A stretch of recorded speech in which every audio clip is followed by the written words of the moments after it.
बाथौनि बान्दोआबो बान्दोबा बाथौनि बान्दोआबो बान्दोबा सिजौनि सिरियाबो सिरिबा थाइगिरनि खङाबो खंबा सिफुंनि गुदुङाबो गुदुंबा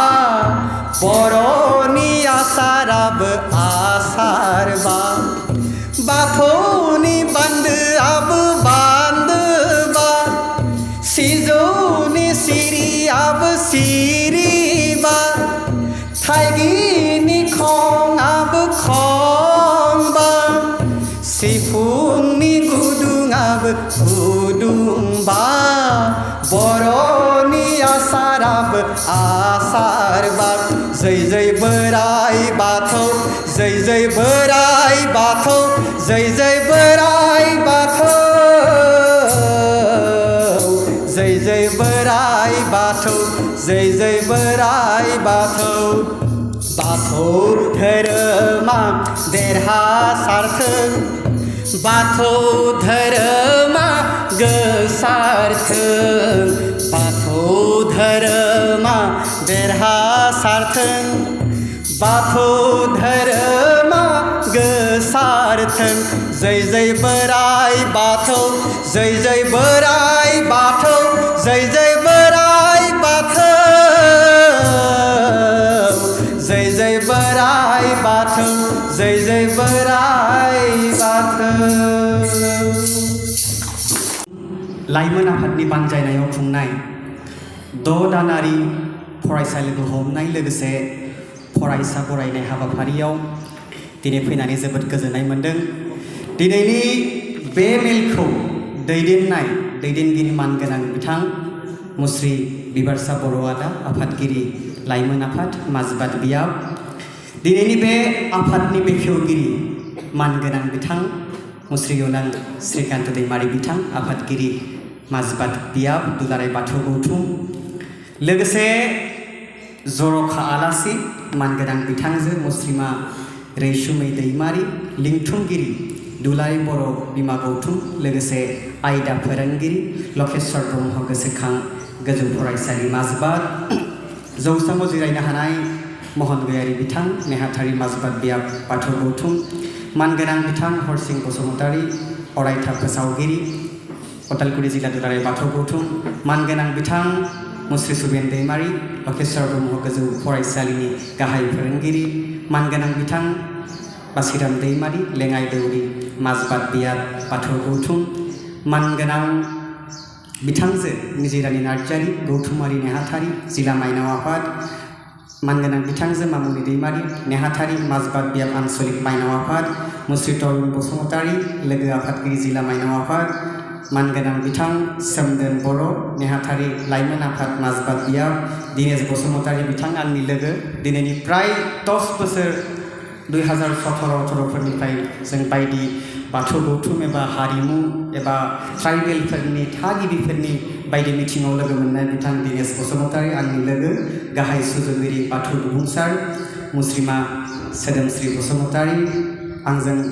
दिनै आलासि महरै नुजाथिफैनो हानाय जौसाङाव जिरायनाय आलासि नोंथांमोन आदा जयन्तनाथ मुनि हानसे बे जिला बियाबनि दौरि दौसि गोथारि आसारि बरायजानाय फरायसा फरायसालु लोगोसे आइ आफा बिदा फंबाय बिब' बिनानाव गारजेनफोर आंनि बागै एसे गिदिरैनो बुंना होबाय नङा होनबा नाथाय बेसेबां बुंदों एसेबां आं नङा आं सासे थिफुथला सासे उन्दै सोलोंसा आं दिनैबो जिउ राहानि थाखाय सोलोंगासिनो दङ दा IIT गुवाहाटीयाव प्रजेक्ट एस'सिएट हिसाबै आं मावगासिनो आं बारा गोलाव बुङा मानोना आं गावबो बुंनाबो मोजां मोना गोलाव खोनासंनाबो मोजां मोना आं बायदि सोर दङ खोनासंनो मोजां मोनो सोरबा दं नामा आं हले गोलाव खोनासंना एकदम मोजां मोनथारो नोंथांमोना मोजां मोनो होनबा आं हले मोना दै रायजो नोंथांमोन ओरैबायदि मोनसे काहिनीजों आं जागायजेननोसै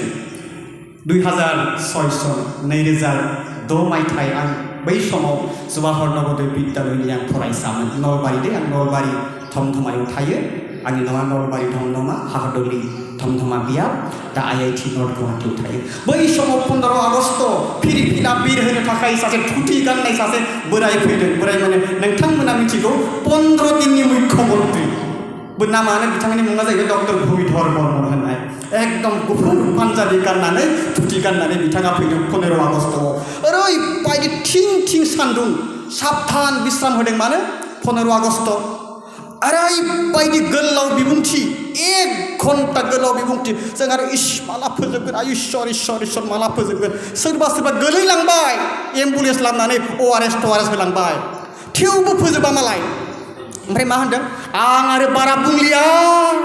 आइनो बोराया फोजोबथारनोसै एकदम बोराय माने आं सन्मानाव होनदों दै मालाय धुति गाननाय नालाय बै समाव धुति गानोमोन ससमा गाननाय मुख्यमन्त्रिमोन नलबारिनि 15 दिननिल' मुख्यमन्त्रियाबो आं आरो गोलाव बुंलिया होबाय नालाय रैखा रैखा इसोर नै जोबनोसै एकदम फोजोबनोसै आं आरो गोलाव बुंलिया होननानै आरो 10 मिनिट होलायबाय जोंनि सरकारा दे बुंबाय था आरो गोलैलांजोबबाय फिट जालांबाय सानैसोया 1 घन्टा 10 मिनिट होनबाय जों एबार फोजोबसिगोन खोमा बोराय ओमफ्राय उदैयाबो गाबनो ओंखारदों 11टा 12टा जालांबाय फुङाव 5टायाव सिखारनाय ओंखाम उखै नङा होमबा उन्दै गथ' ओंखामबो मोनजायाखै आरो सान्दुङाथ' ओरै 1 घन्टा 10 मिनिट होनदानो आं आरो गोराव बाला बुंलिया रायजोफोर एबार फाइनेल बेल बुथारबाय खोमा फाइनेल बेल बुबार एबार फोजोबथारसिगोन होननानै आरो 15 मिनिट इसोर बोराय मानसिफोर माइक मोनबा बुंलांबाय थायो 1 घन्टा 25 मिनिट बुंबायलै बापरे बाप बिनि उनाव मा बुंदों मिथिगौ ना आं बेखौनो बुंनानै आंनि सुंद' एबा गुसुं बिबुंथिखौ आं फोजोबबाय बापरे बाप मा मासेलै 1 घन्टा 25 मिनिटआ नोंथांनि सुंद' बिबुंथि जायोब्ला गेजेर बिबुंथि गोलाव बिबुंथिया मा जागोन नङा होमबा रायजोफोर बेखायनो आंबो मिथिगौ आंबो बै समाव फरायसामोन आरो नंगौ आसलते जोंहा मोनसे गाज्रिबो हुदा बुंलांबाय थायो आसलते आं मा सानो बुंनांगौफोरखौ टु दि पइन्ट बुंनांगौ आरो जाय बिबुंथि लाखिगोन बिथांमोननो मोनसे सम होनांगौ जे सार 10 मिनिट 15 मिनिट आधा घन्टा आरो बै समनि गेजेरावनो सुंद'यैनो टु दि पइन्ट गोलाव बुंनांगौ जोंहा गोनांथि गैया टु दि पइन्ट बुंनानै खोथाया जेरै हाबनांगौ खोथाखौ मिथिनांगौ बेनि गेजेरजोंसो जों खोथाफोरखौ सावरायनांगौ नाथाय दिनै आंखौ हांख्रायदों आं बुंगोन मोननैसो 15-20 मिनिट लोगोसे आं लुबैदों नोंथांमोननि जा फरायसा फंबाय बिनानावमोननि सिङाव थानाय खायफा कुइसन खायफा सोंथि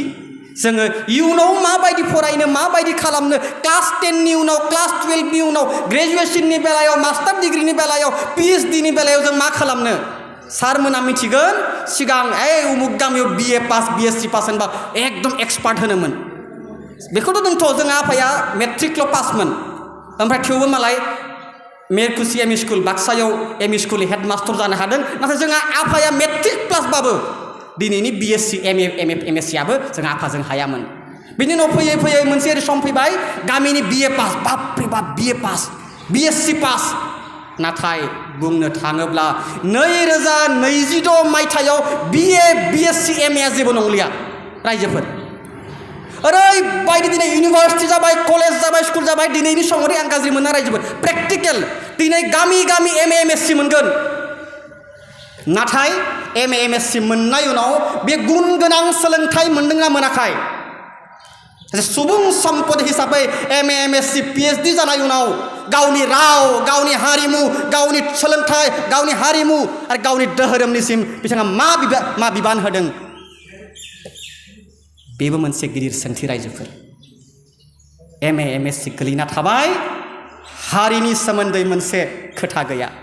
हारिनि सोमोन्दै मोनसे खोथा गैया हारिमुनि सोमोन्दै मोनसे खोथा गैया आरोबाव धोरोमनि सोमोन्दैथ' खोथा गैया मानो धोरोम होनबाय दस्राया गाज्रि मोनगोनलै जों मा बुङो धर्म निरपेक्ष जानांगौ ओरैबायदि मोनसे सम फैबाय नङा रायजोफोर जोङो दाखालि आं खोनानो मोनदों गरेस्वराव मोनसे सोदोब मोनदों आवार सिभिलाइजेशन इज बाथौ सिभिलाइजेशन बर'नि सोदोमस्रिया मा होनना बुंदों बर'नि सोदोमस्रिया बाथौ सोदोमस्रि होनना बुंदों दाखालि आंथ' फैनो मोनाखिसै गरेस्वराव नाथाय आं गासैबो गंगाधर रामसियारि बिथाङा मा बुंदों पद्मश्री मंगल सिंह हाज'वारि बिथाङा मा बुंदों गोरों गोराफोरा मा बुंदों नीलकान्त गयारि बिथाङा मा बुंदों खोनासंदों आरो आं जा मोनसे कनक्लुजनाव फैबाय ओरैबायदि मोनसे गेदेर सेन्टेन्स बर'नि सोदोमस्रिया जेरैबायदि इंडास सिभिलाइजेसन दङ जायखौ जों हिन्दु सिभिलाइजेसन होनना बुङो मेसोपटेमिया सिभिलाइजेसन होनना बुंदों इजिप्ट सिभिलाइजेसन होनना बुंदों बेफोरबायदि बर'नि सिभिलाइजेसना जाहैबाय बाथौ सिभिलाइजेसन दा साननो हागौ बाथौ धोरोम खोथा खोनादों बाथौ सिभिलाइजेसन जेब्ला मानसिया जोनोम जादोंमोन बै समनिफ्रायनो जेब्ला बर'आ जोनोम जादोंमोन बै समनिफ्रायनो बाथौआ दंमोन होनना बुंदों आं सानाखै जे माजबाद बायदि मोनसे गोख्रों गैयाबो आं बाथौनि सोमोन्दै बुंनानै आं गावखौनो आं लोरबां होनना साना मानोना आं बेवहाय फैनोसो गियो दुलाराय आसामावनो जुदि गिदिर खामानि दंबा बाथौनि सायाव बे जाहैबाय उदालगुरि जिल्ला आं फेसबुकाव नायो दे रायजोफोर आं बिराद फेसबुक स्क्रल खालामो उदालगुरि जिल्ला बायदि दिनै दस्रा जिल्लायाबो खामानि मावनांगौ जों नलबारि जिल्ला जोंनि जिल्लायाव 30,000ल' बर' सुबुं थेवबो जोङो नलबारि जिल्लायाव दिनै 30,000 बर' सुबुंनिफ्राय 28-29,000आनो मोनसेल' ब्रह्म गामिखौ गारनानै जों गासैबो बाथौआरि खेबसे नलबारि जिल्लानि थाखाय खेबसे आखाइ खबना रायजोफोर आरो जों गामि गामि थांना बुंदों जोङो समनि गेजेरजों दावगानांगोन माबाफोर गोदो गोदायनि फुजा फाथाल दंबा बेखौ दोनथ'नानै गोदान जा सोदोमस्रि गोदान जा मुगा मोनसे मोजां सोदोब बाहायदों गोनोखोआरि मुगा साइन्टिफिक एरा होनना बुंदों जों बे साइन्टिफिक मुगाजों जों दावगानो हानांगोन आं फैगोन दिनैनि टपिकनि सिगां आं बेखौ एसे जेखौ पातनि होनना बुंदों भूमिका होनना बुंदों इन्ट्रडाक्सन होनना बुंदों आं बेखौ नोंथांमोननि सेराव लाखिबाय दिनै क्लास 10 आरो 12नि फरायसाफोरखौ बरायदों रायजोफोर नाथाय जुदि सानबाय दिनै आंखौ बरायबाय सेस आं मान बिलाइ मोनबाय दिनै आंहा दिनेश आदानिफ्राय फट'खौ लानानै इन्स्टायाव हगारनांगौ आंखौ दिनै दुलाराय बाथौ गौथुम लाइमोन आफादा बरायबाय बेसे लाइक मोनखो आयौ आंखौ लाइक होदों आयौ उमुखाबो कमेन्ट हरलायदों बापरे बाप नंगौ ना आजिखालि सेंग्रा मोनथा मिथिगोन आइजोफोराबो बिराद एक्सपार्ट आजिखालि जों आइयाबोथ' आजिखालि मालाय आर'जल' इउटिउबाव आर'ज लगायबाय ओंखाम संबाय थाबाय रोंबाय नालाय मालाय आइयाबो मालाय दा इन्स्टायाव एबा बाथौनिखौ नायबाय थायो बेबो मोजां बेखौ उनाव फैगोन आं दा बेफोरबायदि बरायबाय फेसबुकाव होबाय बेयावनो सेस नङा जिहेतु जोंखौ माजबाद बियाब लाइमोन आफादा बरायबाय जोंनि मा बिबानानो जाहैबाय जोंहाथ' हारिनि सोमोन्दै मावनाय बाथौ आबसु दङ साहित्य सभा दङ साहित्य सभाया साहित्य सभानि खामानि मावगोन आबसुआ सोलोंथाइनि खामानि मावगोन जे लाइमोन आफाद बाथौ गौथुमा जिहेतु जोंखौ बरायदों बाथौ धोरोमनि सोमोन्दै बाथौ धोरोमनि फोसावनाय फेहेरनाय बेवहाय जोंहा बिबान दङ रायजोफोर माबोरै बिबान जोंथ' बाथौनि बागै जेबो मिथिया ओरै सानो दे फाखन दे जोंनियाव फाखन होनो स्पिच बिबुंथि लाखिबाय खोनासंनोबो गैला नाथाय दस्रा जेब्ला सोङो बाथौनि बागै बुंनाय बाथौआथ' जोंनि धर्म धोरोम ओमफ्राय मिथिला बेखौ माला मिथिगोन जेरैबायदि नोंथांमोननि जेराव फुंखा सुबुं दङ रिसर्स पार्सन दङ बिथांमोना जेला एसे बुङो नोंथांमोनाबो एसे बे पइन्टफोरखौ लानांगौ आरो जेब्ला सावरायो जेब्ला नोंथांमोना उदालगुरिनि बाहेरायाव थांगोन गुवाहाटियाव थांगोन दिल्ली मुम्बाइआव फरायहैगोन बै समाव बुंनो हानांगोन नंगौ आं बर' नाथाय आं सासे बाथौसा बर' होननानै जोंहाबो मोनसे गाव राव दङ हारिमु दङ नंगौ जोंहाबो मोनसे धोरोम दङ बेफोरबायदि फोसावनायनि बिबाना उन्दै जोंहा खुदियाफोरनिबो आं मानो होनदों आइ आफाया हयथ' बेवहायनो जोनोम जाबाय हाबा जाबाय हयथ' बारा गिदिंनो मोनदों नाथाय फरायसा माने मा फरायसा माने गिदिंनाय दिनै बेवहाय फरायबाय 10नि उनाव 12 फरायबाय 12नि उनाव सोरबा कटन कलेज फरायगोन सोरबा गुवाहाटीनि बायदिसिना कलेजाव फरायगोन उदालगुरि तेजपुर दरं कलेज बंगलदै कलेजाव फरायगोन लोगोसे हयथ' सोरबा दिल्ली मुम्बाइ केलकातायाव फरायगोन आरो सोरब्ला IIT IIM बायदियाव फरायगोन इन्जिनियारिं मेडिकेल फरायगोन बै समावबो लोगोफोरजों सावरायनायनि गेजेराव बुंनो हानांगोन आं सासे बर'सा लोगोसे आं सासे बाथौ धोरोमारि फरायसा पंचतत्वरे गठित एটি সুদৃঢ় সুপরিকল্পিত বৈজ্ঞানিক এটি ধর্ম যার যে ধর্মটোৰ নাম হৈছে बाथौ धर्म आदि अनातिकालर परा चलि अहा आमार तत्व बाथौ धर्म बेफोरबायदि बुंनो हानांगोन रायजोफोर बिथाङाथ' फोसावगोन आरो बेफोरबायदि फोसावनो हानांगोन जोंनि इयुन जोलैनि फरायसा फंबाय बिनानावमोना आं दाबो गोसोआव दङ दै आं दा फैनि सोलोंथाइनि बेलायाव आङो माने बिराद उन्दै माने आं क्लास हयथ' थाखो 2 थाखो 3 बिमाया जोंहा मोनसे मेथाइ खनोमोन आइया बर' मिडियामनि फरायसामोन गोदान बै समाव बर' हांखोजों लिरनो मोन्दों सिगां एसामिसजों लिरोमोन ओमफ्राय आंखौ मोनसे मेथाइ फोरोंदों बै समाव मेथाइ फोरोंनायानो दिनै ओरैबायदि आंखौ जांख्रिखांहोदों जायनि थाखाय आं दिनै नवोदयनिफ्राय class 10 Jawahar Navodaya Vidyalaya बरपेटानिफ्राय class 12 cotton कलेजनिफ्राय फार्स्ट गोल्ड मेडेलिस्ट हिसाबै Benares Hindu university वाराणसीनिफ्राय master degree आरो नोंथांमोना बोर सास्रियोब्ला फैनाय 2 मासनि उनाव आंनि मुस्रि प्रलय कुमारनि जायगायाव डक्टर प्रलय कुमार बर' जागोन नोंथांमोना बोरलियाव सास्रिबाय थागोन बे मानो जाखो आं सानो आंहा आइनि बिहोमा दङ आइया मोनसे मेथाइ खनोमोन आं दाबो एसे गाबनो ओंखारो मालाबा खिन्थु बिराद आबेगिक मोनसे मेथाइ खनोमोन दे फराय दे बाबु लेखा फराय दे फराय दे बाबु लेखा फराय दे लेखा फरा रोंबोला गुनि गियानि जाबोला मान मोनगोन दे बाबु देनां देरबोला बेखौनो मा बुंदों आइजोफोरनो बुंदों दे फराय दे जारौ लेखा फराय दे फराय दे जारौ लेखा फराय दे लेखा फरा रोंबोला गुनि गियानि जाबोला मान मोनगोन दे जारौ देनां देरबोला माबायदि अस्त्र दोनखानांगौ जोंनि बर' हारिनि आखायाव होनोब्ला जोंहा दावहा नांनांगोन नाथाय जों जीवन जुद्ध होनना बुंदों जिउनि दावहा होनना बुंदों जेरैबायदि दावहा नांनो थाखाय दाहाल नांगौ थुंग्रि नांगौ बेफोरबायदि जिउनि दावहायाव माबानि थाखाय देरहानो थाखाय जोंनो बे अस्त्रआनो जाहैबाय मा होनबा सोलोंथाइ दिनै सोलोंथाइ नङाब्ला रावखौबो फुजिया बै समावनो आरो मोनसे मेथाइ आं गोसोखाङो मालाय हारि सियाना बर' हारि मावरिया मालाय हारि सियाना बर' हारि मावरिया गोमादोंसै हनै बर'नि जारिमिना मालाय हारि सियाना बर' हारि मावरिया गोमादोंसै हनै बर'नि जारिमिना मालाय हारिया ओरैबायदि सियाना मालाय जोंनि थानाय देवधाय स्क्रिप्टखौबो फोजोबबाय मिथिगौना रायजोफोर जों दा देबनागरी स्क्रिप्टआव लिरो रायजोफोर बै समाव कसारी जोंहा इराकदाव जेब्ला गोविंद चन्द्र राजा दंमोन बै समाव कसारी किंडमनि समाव माइबं खासपुर कसारीनि समाव बर'फ्रा मोनसे स्क्रिप्ट दंमोन बै स्क्रिप्टआनो जाहैबाय देवधाय स्क्रिप्ट मेडामा मिथिगोन नाथाय मालाय हारि सियाना बर' हारि मावरिया बर'आ मा लोंनायल' जानायल' रायजोफोर एकदम गाज्रि मोननाङा बुंगोन बर'आ मा होनबा लोंनायल' जानायल' बाखि बाद दिया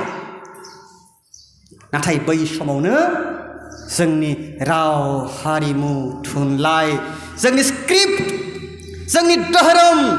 धोरोमा लासै लासै गोजानाव थांनो हमबाय दस्रा तत्व दस्रा आदर्श दस्रा हारिमु हाबजोबनो हमबाय बै समावनो गोमादोंसै हनै बर'नि जारिमिना गोमालांनो हमबाय नाथाय आं दाबो सानो बै जेरैबायदि गोमालांबाय नाथाय बै जारिमिनखौ लाबोफिननायनि जा राहा लाबोफिननायनि जा बिबान बे बिबानखौ मावनो हागोन नोंथांमोन बायदि सासे हारोंथाइ गोनां टेलेन्टेड फरायसाफोरनि गेजेरजों जों बे जारिमिनखौ लाबोफिननो हागोन नोंथांमोननि बिबान जे जेरैबायदि नोंथांमोना सानबाय आं माजबातनि मिटिङाव थांदोंमोन माजबातनि लाइमोन आफादा आंखौ बरायदोंमोन थानसालियाव प्रलय सारा बा प्रलय आदाया बा देवधाय स्क्रिप्टनि बागै बुंदोंमोन एसे रिसार्च खालामबाय आरो आं सानो नोंथांमोननि गेजेरनिफ्रायनो साफा रिसार्चार ओंखारगोन जायनि गेजेरजों जोङो देवधाय स्क्रिप्टखौ मोनफिननो हागोन खेबसे आखाइ हमनो हागोन रायजोफोर बेल' नङा धोरोम राव हारिमु थुनलाइ गासैनि बिथिङावबो आं दिनै जोबोद गोग्गाथाव मोनो सिगां ओरैबायदि मोनसे सममोन गामियाव सानै साथामाल' खाम सिफुं दामनो रोंगौमोन नंगौ ना नंगौ दे प्रेक्टिकेल खिन्थु सिगां बा जाय अस्ताद बेनोल' सोब फोरोंलाबो आं फोरोंबा आंनि बिद्याखौ बे मोनगोनलै होननानै नाथाय दिनै ससियेल मिडियानि जुगाव आरो लोगोसेनो ओरैबायदि मावबादा दिनै खुंगासिनो सदियानिफ्राय धुबुरीसिम नेपाल झापानिफ्राय जोंहा नर्थ बेंगलनिसिम जोंहा गार' हिल्सनिफ्राय जोंहा नागालेण्डसिम ओरैबायदि मोनसे मावबादा जेराव जोङो जोंनि बर'नि दामजु खाम सिफुं सेरजा जथानि गेजेरजों बर' हारिमुखौ आरो हारिमुनि गेजेरजों जोंनि बाथौ धोरोमखौ जोङो फोसारनो फेहेरनो हादों मानोना आं सानो खाम सिफुं सेरजा जथाया बर'नि हारिमुल' नङा बे जाबाय बड'नि बाथौनि बे सोदोमस्रि मानोना हारिमुनि सिगां खाम सिफुंखौ सोर होदोंमोन होनोब्ला जोंनि बाथौ धोरोमासो खाम सिफुं होदोंमोन बै समाव बिहामजो मंलिखौ नागिरनाय समावनो जोंहा खाम सिफुं सेरजा जथाजों खेराइ रायसन बैदासि सुरनि गेजेरजों जोङो जोंनि खेराइया जोनोम मोन्दोंमोन नङा होनबा हारिमु नंगौ खाम सिफुं सेरजा जथाया नाथाय हारिमुनि सिगां बे धोरोमनि दामजु नाथाय खायफा धोरोमा दिनै गिनानै नै दाखालि 10-15 दिन सिगां गिनानै मालाय बिसोरनि फुजिग्रा जायगायाव मालाय खाम सिफुं लानो हमबाय सिगां बिसोरला गिटारल' दामोमोन जिन्स लंपेन्ट शार्ट गाननानै फाट फिट जानानै जुथा गाननानै बेफोर जोंनि खाम सिफुङा जोंनि नङा जोंना मालाय बाहेर नालाय इंलिस रोजाबनांगौ उमुक थुमुक रोजाबनांगौ आं मा बुंदों नोंथांमोना बुजि मोनदों आं बेफोरखौ सनमान खालामो आं नाथाय बै समाव मा होनोमोन बेफोर जोंनि दामजु नङा गामसा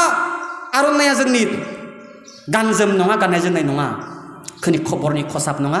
नाथाय दा मालाय ओरैबायदि मोनसे सोमावसारबाय ससियेल मिडियानि गेजेरजों नाथाय थांनाय 15-20 दिनाव लरग' थरग' जालांबाय लासै लासै बुंनो हमबाय बे बाथौनि जा दामजु बर'नि जा दामजु बर'नि जा गाननाय जोमनाय बेफोरखौ लासै लासै लानो हमबाय नाथाय जोङो सांग्रांथि जानांगोन रायजो आरो बिथांमोनजों जोङो ओरैनो नांलायनाङा जुक्तिनि गेजेरजों जोङो नांलायनांगोन माने जायखौ जों बाद बिबाद होनना बुङो डिबेट होनना बुंदों जों गासै धोरोमखौ सनमान खालामनांगोन नाथाय जोंनि धोरोमा दि साबसिन हामसिन बेखौ जों माबोरै बुङो बेनो जाहैबाय साइन्टिफिक जुक्तिनि गेजेरजों आं जुदि सोङोब्ला आं दिनै बेवहाय फोथा लादों नङा होमबा बेवहाय बेखौ मानो लादों धोरोम बुंदों नङा बेखौ बुङो आज्ञा चक्र बेखौ मा बुङो मोननै खाफानि गेजेराव बेखौ बुङो आज्ञा चक्र साइन्टिफिक नेम इज आज्ञा चक्र बेवहायनो गासै जोंनि माइन्डआ बेनिफ्राय कन्ट्रल जायो मालाबा सानना नाय ओरै जुदि एकदम बिराद उसपि जाना दङ आरो जेबो गोसो जिरायाखै एकदम जिरायनानै 10 मिनिट बेवहायल' कनसेन्ट्रेट खालाम नोंथांमोना नंगौ जोंनि गासै जा देहा जिउ सोलेरखौ जुदि कन्ट्रल खालामोब्ला बे आज्ञा चक्र जेराव जों फोथा फोनदों बे कन्ट्रल खालामो आरो बे आज्ञा चक्रखौ गुसु खालामनो थाखाय नोंथांमोना जेरै फोथा लादों नङा होनबा बे जाबाय साइन्टिफिक ओरैनो बुंबानो जाबाय जोंनि धोरोमाव फोथा लायोलै ओरै बुंबा रावबो गनायथा लानो हानाय नङा जों गासै जुक्तिनि गेजेरजों दिनै जोङो इसिङाव माने सेन्देल हाबा आं उन्दैनिफ्राय नुदों जोङो बेजोंबो बे आइजोनि खोथा फैगोन नाथाय उन्दैनिफ्राय जों नुदों जोंहा बिमाया जोंहा आइया सेन्देल सोनो होखाया दिनैसिम जों सेन्देल सोआ मानो सोआ नोंथांमोना मिथिगौ बायजोआव थांनाय उनाव आइया दुगैयालासिनो दिनैसिम अर सावा माने ओंखाम सङा बेफोरबो साइन्टिफिक जों बेफोरनि गेजेरजों जों जोंनि जा बाथौ सोलोंथाइ साइन्टिफिक गासैफोरखौ रिलेट खालामनानै जोङो एन्सार होनो हानांगोन दा आं फैनोसै सोलोंथाइनि खोथा एसे गोलाव जादों रायजोफोर बर जादों बारा बुंला दे आरो मोनसे खोथा ना माइक मोनबा एसे बुंलांबाय थायो नालाय खोथाया मायबामोन खोथाया माबा थांगोन नङा होमबा दा जिहेतु क्लास 10-12 पास खालामबाय क्लास 10 पास खालामनाय आं दाबो गोसोआव दङ आं 78 बारा नम्बर मोनाखै दे आंबो बिराद मोजां नङामोन क्लास 10आव 12 ग्रेजुएसन एसे मोजां जादों क्लास 10आव 78% मोनबाय CBSE-निफ्राय सासेया बुंबाय बाप प्रलय माथो 78 मोनदोंनो मा मोनलोङो दिनैनि सानाव आं बुंदोंना बर'आ मा क्वार्टार अमा ना बोरमा ना ब्रयलार आंनि समाव लासै ब्रयलार फैनायमोन दै लासै लासै ब्रयलार 2011 मेट्रिक होदोंथ' ब्रयलार फोनो हमबायमोन मा मोनलांगोन ओइ थौ माखानि मालाय फिसालाया मेट्रिक पास खालामदोंनो क्वार्टार मोनलोङोथ' अमा बेदरजोंथ' नाथाय बै गथ'आ मा फरायगोन मा फराया साइन्स लागोन ना आर्ट्स लागोन बायदिसिना खोथा गैया फाइनान्सियेलि माबा प्रब्लेम दं नामा नै बाबु आंथ' जेबो होनो हाया नै 100-200 थाखा नों कलम बाय बहि बाय पेन बाय बेफोर खोथा गैया इसा मा होदोंलै अमा ना बोरमा बिसा ब्रयलार होदों थाङा दे क्वार्टार होदों ना हायाखै गोजा होदों ना हायाखै बेफोरबायदि जोंनि आबहावा जोंनि प्रेजेन्ट सिनारिय' आरो बै समावनो साफा स कल्ड एक्सपार्ट फैयो आंनियाव फैदोंमोन प्रलय बेसे मोनखो आं होनदों दादै आं 78 नों साइन्स ला बापरे बाप जों गामियाव रावबो साइन्सनि मानसि गैया नों BSc खालामनांगोन MSc खालामनांगोन आंसो मिन्थिगौ आं मेथ्सआव बेसेबां गोरलै आं बेसेबां दुरबल मेथ्सआव आंसो मिन्थिगौ आंनिफ्राय बिथाङा बारा मिन्थिगौ जों गामियाव साइन्स गैया नों साइन्स लानांगोन बापरे बाप बेबो मोजाङै बाबु नों मा लानो लुबैदों बे सोंजागौमोन नाथाय जों गामियाव ओरैबायदि आरो खायफा बिमाया आं डाक्टर जानो हायासै आंनि फिसाज्लाखौ आं डाक्टर बनायगोन नाथाय बेनि माबाया फिसाज्लाया माने इन्जिनियारसो जानो गोसो प्रफेसार जानो गोसो मोजां बिजनेसमेन जानो गोसो नाथाय बिमा बिफा गामिनि मानसिनि बुंनायाव लाबाय जा लानाङामोन क्लास 12आव रिजाल्टआ गाज्रि बेनि उनाव मा लाखो गैया नालाय उनखि सोरखौबा लानानै बेरायहैलायबाय आरो माने टेनसन जाबाय नालाय सोरखौ रागा जोंनोसै बिमा बिफाखौ आं बुंदोंमोन आं उमुक लागौमोन नों लानो होआखिसै बेफोरबायदि जोंनि बे मोनफा मोननैखौ आं बुंदों बाइकआबो मोजां बाइकखौबो लानांगौ गिदिंनांगौ उनखि लानायाबो गाज्रि नङा नाथाय सम फैबा बेखौ नाथाय जों जा एडाल्ट बैसोआव जोंहा एसे गोसोआ मा खालामनो मा खालामा जायो बै समावनो एसे बिबान दङ बिमा बिफाया आरो बै समावनो आंखौ बुंबाय नों साइन्स ला नाथाय आं बुंदों नङा आं आफाजों रायज्लायगोन आफाया होनदों नों मा लानो दिनै आङो PhD खालामनो हादों बै समाव जुदि आङो साइन्स लानायमोनब्ला BA फोरनि उनावनो BSc जाल्दाब जुल्दाब बबेयाव गोलैना थागौमोन दिनै आं मिथियामोन आरो हयथ' दिनै आं बेवहाय फैनो हानाय नङामोन रायजोफोर बेखायनो मा बुङो खायफाया मा बुङो दे आरो आजिखालि पडकास्टआव मा बुङो पडकास्ट माने आजिखालि मार्कशीट कामनाय जीवनाव সকলো অনুভৱে মেন ओरैबायदि गोरों गोरा फैयो मार्कशीटआ मालाय जेबो खामानि गैयानो बे खिन्थु मिनिंलेस खोथा आं खन्दन खालामो बे खोथाखौ ओरैबायदि गोरों गोरा फैयो मार्कशीटआव एक मूल्य नाय बुलि कय ओरैबायदि बुङो खायफाया खिन्थु बे नङा रायजोफोर दिनै आं जेब्ला प्रफेसारनि जायगायाव एप्लाइ खालामगोन 10-12नि मार्कआ खामानि फैगोन एडिआरआव जेब्ला थांगोन साख्रिनि थाखाय 10-12नि मार्कआ फैगोन आरो जुदि सोरबा बुङोब्ला 10 नम्बर खामानि गैया जिउनि मोजां सुबुं नंगौ बेसो नंखागौ मोजां जाखानांगौ नाथाय मार्कशीटआबो खामानि नाथाय आरो मोनसे खोथा मार्कशीटानो गासैबो नङा बे मोनसे खोथा खिन्थु मार्कशीटआ भेलुलेस बेबो नङा आरो मार्कशीटआल' भेलु दङ बेबो नङा रायजोफोर बे आं इन्टारभिउ नायदोंमोन नार्जारि जोंहा आं बावबाय बिथां ACS अफिसार नोंथाङा नायदोंमोन खोमा हयथ' फेसबुकआव ACS अफिसार जाबाय हाबाय क'क्राझारनि रिजार्भआव न' जे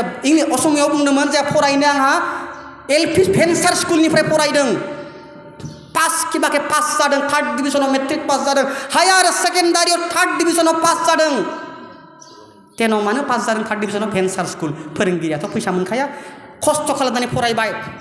नों BA फराय आं फराया नामा फैसा गैया थाखा गैया इस्साबो गैया फराय लोगोफोरनि नाजानायाव नायदे मोजां लोगोनि बेसेबां बिबान लोगोफोरनि नाजानायाव फराय पन्डिचेरी इउनिभार्सिटि मास्टार्स फोजोबनानै दिनै सासे ACS अफिसार जानो हादों खेबसे आखाइ खबना रायजोफोर आं मुंखौ बावबाय नार्जारि टाइटेलनि चरन नार्जारि खोथाया मा आं दिनै 3rd डिभिजनाव पास जादों आंहा आंनि लामाया दिनै बेयावनो सेस आं दावगानो हालिया बेफोरबायदि खोथाया नङा रायजोफोर थ' बेफोरबायदि समाव जुदि साननाय फैयोब्ला आं दिनै आंनि खम नम्बर मोनबाय बै समाव चरन नार्जारि बायदिखौ एग्जाम्पल हिसाबै लानानै जोङो दावगानो हानांगोन फंबाय बिनानावमोन आरो बेनि गेजेरजों जों स्ट्रिमनि खोथा बुंबाय आर्ट साइन्स कमार्स गासैबो बिथिङावनो जों दावगानो हागोन नाथाय मोजां नाम्बार मोनबानो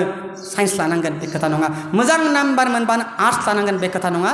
आरो सोरबा खम नम्बर मोननाय गथ'आबो बे साइन्सआव थांनाबो मोजां रिजाल्ट खालामनो हागोन दिनै आर्ट्सनि खोथा बुंबाय साइन्सनि खोथा बुंबाय फैयै फैयै मोनसे खोथा बुंनि बे जाहैबाय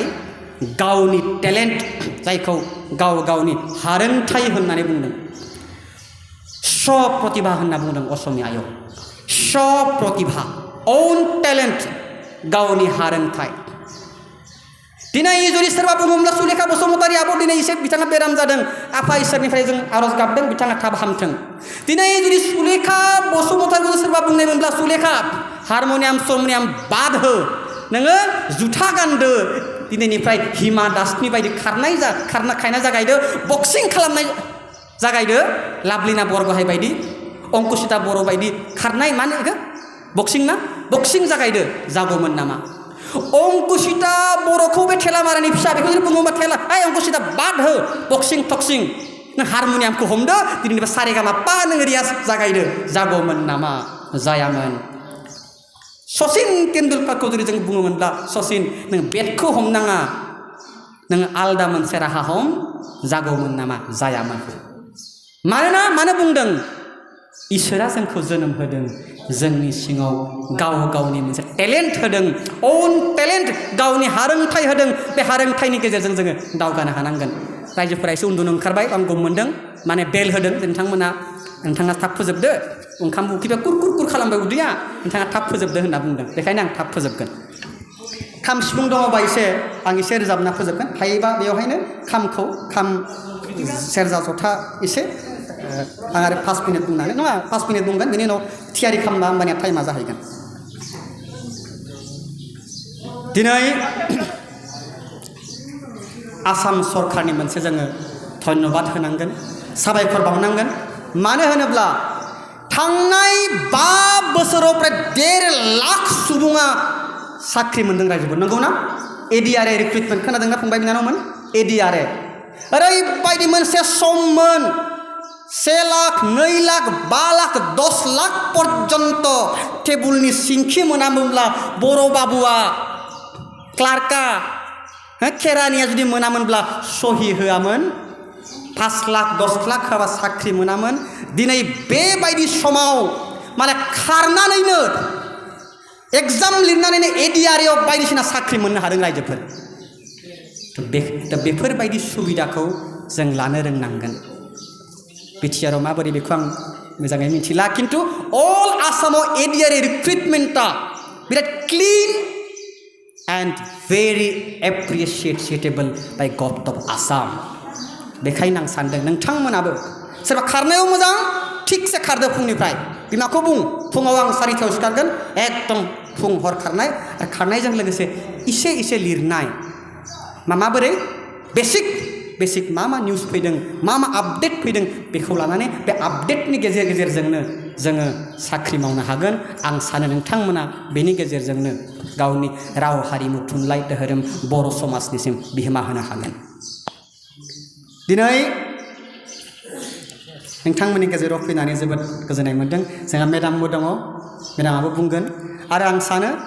जोबोद मोजां बुंगोन सोलोंथाइनि बागै बाथौनि बागै बुंगोन नाथाय दिनै आरो मोनसे मोस्ट इम्पर्टेन्ट खोथा दिनै सेन्सासनि खोथा फैदों रायजोफोर जोंहा मा बिहोमा दङ फंबाय बिनानावमोन बिनिफ्राय जुदि सोरबा फरायनो थांदोंब्ला जुदि जेबो मिन्थियाब्लाबो जोंनि बिहोमा माथो सेन्सास जागासिनोलै नै जों सेन्सासाव बाथौआरि लिरनांगौ बेफोरबायदि जोङो नोंथां फंबाय बिनानावमोना सांग्रांथि होनांगौ मानोना बिमा बिफाया बहुतानो मिन्थिया सेन्सासा मा बुस्थु बहुतानो मिन्थिया गामिया मा मिथिगौ हाजिरा खालामनानै माबोरै एसे फैसा आरजिनांगौ जानांगौ मोजाङै सोलिनांगौ फंबाय बिनानाव मिथियो व्हाट इज सेन्सास लक्टियाला मा सुबुं सानख'आ मा बेफोरबायदि नोंथांमोनाबो गावनि हारिमु राव लाखिनांगोन नोंथांमोनाबो जाहाथे खाम सिफुं सेरजा जथानि गेजेरजों सोलोंनानै बर' राव हारिमु थुनलाइनि गेजेरजों बर' हारिखौ दावगानो हायो जोबथायाव मोनसे पइन्टनि गेजेरजों आं फोजोबगोन बेनो जाहैबाय ससियेल मिडिया बेवहाय सोर दङ सोरबा दङ नामा नानिमोन जाय फेसबुक बाहाया आं हले एक्सपार्ट फेसबुक आरो इन्स्टायाव सोरबा दङ नामा बाहायो गैया एकदम हराव 9टानिफ्राय 10टा इन्स्टा नायाबा उन्दुलाङा नंगौना इसे नंगौना नंगौ नङा रिल बानायो नाथाय जोंनि रिला माबायदि जानांगौ रायजोफोर सुंद' सुंद' गाननानै जानजि फिदिंनानै मोसानायनि रिल जोंनो नाङा रायजोफोर दिनै ससियेल मिडियानि दिनै सम बेफोरबायदि समाव जोङो मोजां मोजां रिल बानायनांगौ बाथौ धोरोमनि सोमोन्दै सोलोंथाइनि बागै समाज दावगानायनि बागै इडुकेसननि बागै जों मा बानायनांगौ रिल बानायनांगौ दिनै बे मोजां मोनसे आबहावा थानसालियाव फैदों बेयावबो जानांगौ दिनै लाइमोन आफादा माजबाद बियाद लाइमोन आफाद दिनै बरायदों बेबो मोनसे मोजां रिल जानो हानांगौ बाथौ नैथि मंगलबार फैदों बेनि बागै मोजां मोनसे रिल जानो हागौ सोरबा मोनसे मोजां इडुकेसनेल प्रग्राम जादों बेनि मोनसे मोजां रिल जानो हागौ मोसानायाबो मोजां रिल सोरबा मोजां गामिनि खाम दामनो गोरों गथ' रावबो सिनाया मोजां मोनसे प्लेटफर्म होनांगौ मोजां मोनसे स्टेज होनांगौ बे गथ'खौ फोसावहोदों ससियेल मिडियानि गेजेराव बेबो मोनसे मोजां रिल सोरबा मोजां रोजाबो बेबो मोनसे मोजां रिल आरो सोरबा बोराय बुरिफोरा मालाय गोदोनि खुगा मेथाइ रोंगौमोन बिथाङा थैब्ला बिथाङा गोमालांब्ला बे मेथाइफोरा जोबनो हमसिगोन बिथांनि गेजेरजोंनो रोजाबहोनानै बे मेथाइखौ अजर अमर खालामनो थाखाय राहा लानानै बेफोरबायदि गेजेरजों जोङो ससियेल मिडियाखौ बाहायनांगौ रायजोफोर दिनै आं सानो ससियेल मिडियाया जोबोद गोहोम बिहोमा दङ जोंहा आइमोनानो आर'ज जेब्ला जागायजेनदोंमोन जोंहा आसारि दा गोथारै जाहैबाय बिथां रन्जन बसुमतारी बिथाङा फैदोंमोन दिनै गोदान गोदान आर'ज सोलोंनोब्ला मालाय इउटिउबाव नायनानैनो दिनै गोदान गोदान आर'ज सोलोंनो हादों बेनो जाहैबाय खाम दामगिरिया थांनांगौ सिफुं सुरजिगिरि जथा जाबस्रिं बेनो जाहैबाय जोंनि ससियेल मिडियानि जामाना बेखायनो आंनि हांख्रायनाय जोङो फरायनायनि समाव ससियेल मिडियाखौ एसेबाबो दोनथ'नानै क्लाब क्लाब जाबाय थायो लुट लुट फरायबाय थादों लुट लुट ओइ र' वाट्सएपआव सोरनि मेसेज फैदो र' मा खालामदोंलै ओंखाम जाबायना जायाखै फैयोथ' इनस्टायाव लुट लुट मालाय उमुका मालाय अनला खारै संनाय भिडिअ बानायदों मालाय फुजि बसुमतारी मोसानायनि एबा रिल होदों मालाय बेखौबो नायनांगोन बेबो जोंनि मोनसे बाहागो दा जोङो माला नायनो माला फरायनो माला जानो आरो जोबोद दुखुनांथाव ओंखाम जानाय समावबो बिमायाबो जिरायदों बिफायाबो जिरायदों साब्रैयाबो मालाय मबाइल नायनानै आधा घन्टा गाहाम जाबाय थादों नायलायबाय थादों रायलायनाय सालायनाय गैला बे खिन्थु नेगेटिभ बे खिन्थु समाजखौ बे दानो हानाय नङा गथ'फोराथ' बुङो आरो दा 2 बोसोरनि गथ'आ गाबना ओइ बाबु दे नै मबाइलखौ नाय बेफोरावबो जोङो माबोरै मबाइलखौबो जोंनि बाहागो बे मबाइला जोंनि बाहागोथार गोनोखोआरि मुगायाव बैज्ञानिक एरायाव बे गोनांथार नाथाय बेखौ माबोरै एसे गोनांखौबो माबोरै एसे दोनथ'नानै बा जों माबोरै समानै जोङो जोंनि टेलेन्टखौ लाबोनानै जों मबाइलखौ बासा प्रिफारेन्स होनो हानाय नङा नाथाय समान होनांगोन आं बेखौनो बुंनानै आंनि दोंसे मेथाइ आं रोजाबनो सानदों आंनि मेथाइ नङा आंनि मोनसे बिराद मेथाइ मोनसे भाइरेल जादोंमोन बाथौनि बान्दोआ बान्दोबा होननाय इन्स्टा फेसबुकाव बिराद भाइरेल जादोंमोन बे सोरबा होनदों नों गोदान सुर बानायदों आं गोदान सुर बानायाखै सिगां जिहेतु बे बाथौनि बान्दोआ बान्दोबा बेथ' जोंनि मुल मन्त्र नङा होमबा बेखौनो बायदि सुबुङा बायदि सुराव रोजाबोमोन बेखौनो जोङो आंनि नलबारि जिल्लानि भिडिअ करिबा दे एदु आमार नलबारि जिल्लानि रेडिअ आर्टिस्ट सन्दिचरन खाख्लारि बिथाङा रुंसारि सन्दिचरन खाख्लारि बिथाङा सुर होदोंमोन